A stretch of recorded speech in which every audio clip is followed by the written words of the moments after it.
everyone, we are back with another video on Kaiju number 8, the game. I wanted to go ahead and dive back in with this new update and the brand new Numbers Weapon 1 future site, Get Narumi. I'm really excited about this. I hope you guys enjoy. If you're new, make sure you subscribe. Let me know in the comments how your pulls went. I have seen, as is always the case, like frankly, it's always the case.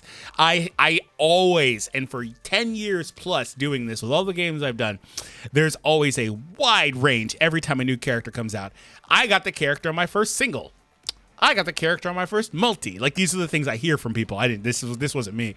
I've benefited from that. I'm sure as many of you have. But I also hear I did 30k summons and didn't get, so X character. I did however many pulls, didn't get anything but weapons. That is probably extremely common in this game. I don't think people realize the gachas are weighted towards weapons.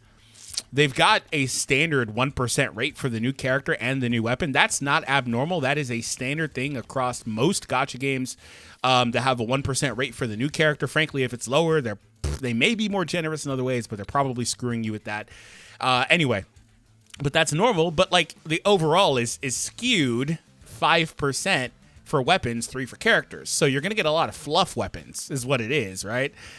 Because 6% of this, or not really 6, but a good chunk of that remaining is going to be weapons. So anyway, I seen the whole gambit. Let me know in the comments how that went for you. All right, so on Gen. Last night, it was pretty late. We did our testing. I did my initial reaction. I got an interesting comment I want to kind of point out here. So one of the things I said was I think his Oya Matsumi, hopefully I pronounced that right. I think it's okay. I just don't think it's the optimal weapon for him.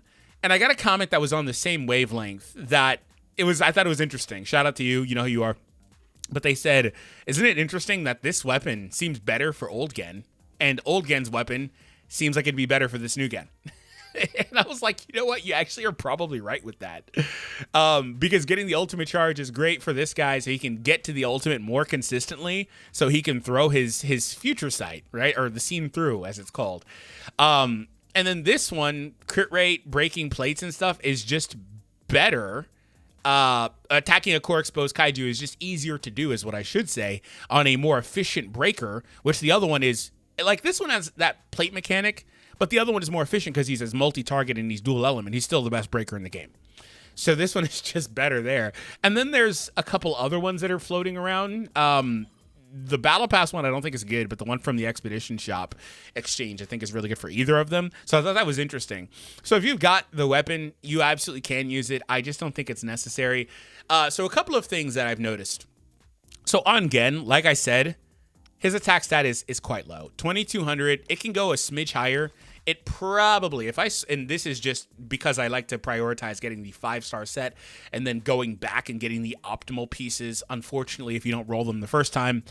So I will be going for speed, and I will most likely be going for crit damage in the centerpiece, but you can go for ultimate charge as well. I would not go for rate if you're using Lizard. But, for Gen, I think his attack stat is a bit low. You know what? I was watching the Japanese community because they're actually the biggest supporters of this game. If you're worried about like the game's performance and how it's doing, nowadays they're more likely to keep games up if the Japanese player base is interested, and the English global one, they kind of carry their weight a little bit, but the Japanese side is the main, and that's one thing that's a new trend with a lot of these games. And you'll see it across the board. The games like Slimy Sakai Memories doesn't really have a huge global, even like you could tell when a game has that, like on YouTube or like social interactions on Twitter or whatever. It doesn't have that, but it's still kicking. 4 years in, just revamped it. It's doing good. Some of the Gundam games, Gundam's pretty big here, but it's like tremendous in Japan. So anyway, this game has a good Japanese community, and I'm always watching that. And so I'm not worried about the longevity of this game, for the record. But anyway, one of the things that I saw was this Kikaru. It seems like Gen is basically a better version of this Kikaru. And I can see that, right? Like the usability. So they're the top 1 and top 2 ultimate spammers in the game. They are the best characters at getting their ultimates and using them consistently. Kikaru flat out starts with one. I think the big problem with Gen is that he actually does not start out with an ultimate. And the reason why is because it means he lacks initial burst. He's a little bit slow. And it's funny because that was what I was saying initially in my very first reaction to him. The face glitching thing is so annoying.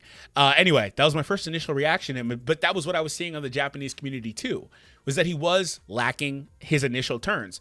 But I noticed that he snowballed pretty well. Like after the first little bit, he starts to be really good. And so what you have here is you got a character that may flat out just be better in like raid content. I saw that floating around a little bit. Like he's going to be really good in raids, and that's mostly it. But I think we need to gauge him similarly to how I was cautioning people to gauge Kikaru. And what I meant by that was sub DPS. I think he's a really good sub DPS, and I think Kikaru is also a solid sub DPS. I think he's like exponentially better than her because defense down is just not that strong. It's not as strong as you would think when you do the calculations. I've done that. And it was like, I mean, her ultimate offers like 15% damage reduction or defense reduction. That was amounting to like 5% additional damage. It was nasty. It was actually nasty. But this guy's giving out like 30% damage dealt, which is like you can already, like I just said, 5% versus 30. It's not even close, right? Now she could stack, I guess she could get better at it, but it's not close still. But I think you need to consider him the same way. And I also got an interesting comment that said maybe Gen should have just been a flat out support unit, which he's kind of trying to be that, but also trying to be a sub, trying to be a lot of things at once. Kind of interesting overall. Anyway, so let me know in the comments how you feel about that. But like I said, we talked about, I'm shifting the focus of this video. This is just going to be a general discussion of the video. But I want to talk about like building out Gen, because we kind of talked about it a little bit. I actually, like I said, and I need to do the testing. Admittedly, I will do the testing. Also, this weapon has higher stats. That's not very common. Most of the weapons have this exact same stat spread. Anyway, I will do the testing, but I'm pretty sure that the old weapon is better for him than the new one. So just keep that in mind. Now, Lizard or Fungal. Initially, I had Fungal on. I think Lizard is probably better, even though he has crit rate in here, right? Even though you could potentially use him with Buddy Hoshino, which, by the way, if he's your sub DPS, that means Buddy Hoshino is with your primary DPS, so he will not have that extra crit rate from him, ideally, right? So you're taking that off. And so also, largely because he's a single target character, I think Lizard is the way to go. Other options in here, there's some other super niche stuff, but I'm not putting on effect hit rate. He has no need for this. There is shield application, no need for that. Effect res, speed, activates the combat skill, gets an attack increase. I mean, you could try to shift him into being a support character, I guess, but I wouldn't do that. I think this one was interesting. Ultimate charge rate up. But, I mean, other than that, I'm not really doing anything else. That's pretty much the only other set I thought was at least decent. But I'm going Lizard. And like I said, I'm going attack percentage ideally here. A flat attack stat is good. You need a mixture of both, though. Flat is more valuable than I think people realize, considering the attack stats are low for characters. It's not like he's got tens of thousands of attack. With that invested, he's barely at 2,200. So I think that you need a mixture of both, and you're getting 47% from the set effect. So, I mean, you could go effect here, or a percentage here, you can go base. It doesn't tremendously matter. It's not going to shift it a ton. In the middle, like I said, I would actually go crit damage. You could go rate to double down on that, but I would go damage just to help him a little bit. Or I would go ultimate charge. No need for effect hit. This is only on because I'm getting the 5-star bonus, and I will shift this eventually. Last slot, you could go shot, you could go blast, but I'm going speed. I think speed is the best choice for him, so he can ideally get going faster and use his ultimate faster. That's what you want to do. So I think those are the overall primaries. Now, moving on from that over to his skills, I think the number one skill to focus on is actually the passive. You really want to get the extra support damage on the allies as much as possible in the primary functionality for this character as a sub DPS character. The ultimate is the next priority. You really want this as well. The only thing that really changes here is just it increases damage. He has a good modifier here at 400+%. That's actually pretty good. But the rest of this, it doesn't tremendously matter much. It's just going to keep increasing the damage further. But after that, I mean, his follow-up is pretty strong too. 126% is pretty strong. But again, these modifiers are pretty high, but his stat is low. So his attack stat is low. But anyway, after the ultimate, I would consider combat and then follow-up and then normal would be at the bottom of my list. Combat is actually extremely important for him because with that plus 100, he uses the combat twice. So you could maybe make the argument to go passive, then combat, then ultimate, because you're not really so much looking at his damage overall output. You want to go from there with the future sight in tow first. That's the ideal. But that's mostly everything with Gen and how to build him and things like that. Now, lastly, I would like to say, like, what does a team look like in that scenario where he is your took forever to load, where he is your secondary guy, right? Well, we can actually just build off this, right? It's already built. So a team like this is how it would look. You would take that character off, plug Gen in. You'd have Chester. You'd have Soshiro. You'd have Reno in this case as the primary. I think Reno is a far better primary damage dealer, and that would be your team. Now, obviously, if you got Hoshin at 10, you'd put him in that first slot over Reno. You could maybe make an argument to put Reno on the team over Gen at that point as well, and you probably wouldn't lose a ton of value because Chester and Hoshin are not really, like, they get that attack increase, obviously, but they're not benefiting tremendously from it. So you can, at that point, argue, would you have more pure damage and be faster as a result if you were to switch Reno in for Gen at that point? So that's where, like, Gen is interesting because, like I said, he's a character that maybe if they leaned heavier into support, he would be a no-brainer. You can't put him off the team. He may compete with Chester, but really what would happen is you would just run this team no matter what, right? And you see, sometimes I plug Isao into that slot. Now I'm going to just put Gen in the slot. Like, you know, I pretty much have no need to use Isao as a support character anymore for that damage dealt passive on the shields. Maybe I'll use it on my second team. And that's another thing, too.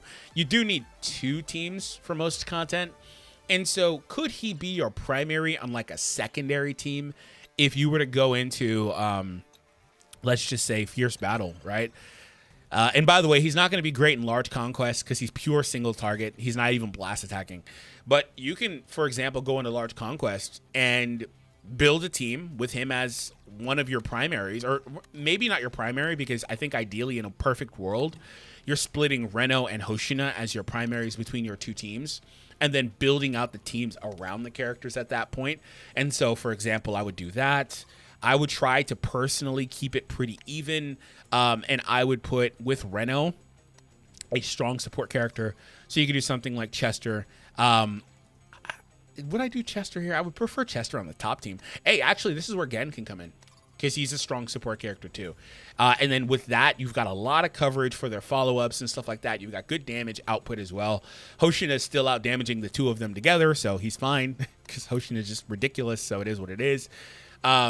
And then from there, you could double down on Chester in this slot, and then maybe plug in a character like Kikuru to be that last slot for her adjacent hits. Maybe you need blast coverage, etc. You could also put Old Gen here for some more quicker plate breaking, and you can also do several other things. You could go 4-star Oshiro. You can do a number of different things in this slot. It truly doesn't matter. Sagan, of course, is up for debate. Isao is a character you could plug in as well for the blunt, for the support, extra damage dealt and stuff like that. A little bit of survivability, which the 4-star Hoshina may benefit from. But at this point, this is where, like I said, you need 2 teams. So, like, spreading yourself, your resources, I should say, in this way is more impactful. Like, you can really see what's happening here pretty well. So, like, Sagan, you have 2 limited characters on this team, but another, like, multifaceted character, got some support in there, crit damage, all that stuff. Is she best served being in that slot? I would like her maybe on the front team, but on the other team, but it is what it is. I could put her there, put Oshiro here, and all of a sudden I've got a team that really buffs and benefits Reno with, you know, some counters, some survivability, some usability with the other 2 characters. And then I've got coverage with Narumi as well. We'll have the scene through. We're pretty good. I think this is a pretty well-balanced team. And then for this last slot on this other team, again, you could do many things. You could go Gen, you could go Isao, you could go New Kikaru. Frankly, you could plug whoever you want there. But you can do a number of different things. If you really want to double down on support, you can give, again, Isao that slot and get some more support in there. If you want more coverage, then Gen can slide in there. If you want a little bit of both, Kikaru plugs in, again, because she does have some support utility by way of lowering the defense down. And then she starts with the ultimate. She gets those quick blast attacks out there. So she's useful. Don't get me wrong, she's useful. But that's where you could do that. Like, this is an example. You could split this up more. Like, for example, I could put Ashiro on this team instead, and then plug in a character in this slot instead of Ashiro on this team. Like, you could do a number of different things. You could go Kikaru here. It doesn't really matter. You could do a lot of things in this slot. But really what we have here is we've got another, I think, S-tier supporter in Gen. And so maybe they would have been better off leaning heavily into it. But I think he's just Kikaru, pretty much. Just better is what it is. So hopefully you enjoyed the video. Let me know what you guys think. Hit that thumbs up, subscribe, and I will see you all in the next video. Thank you.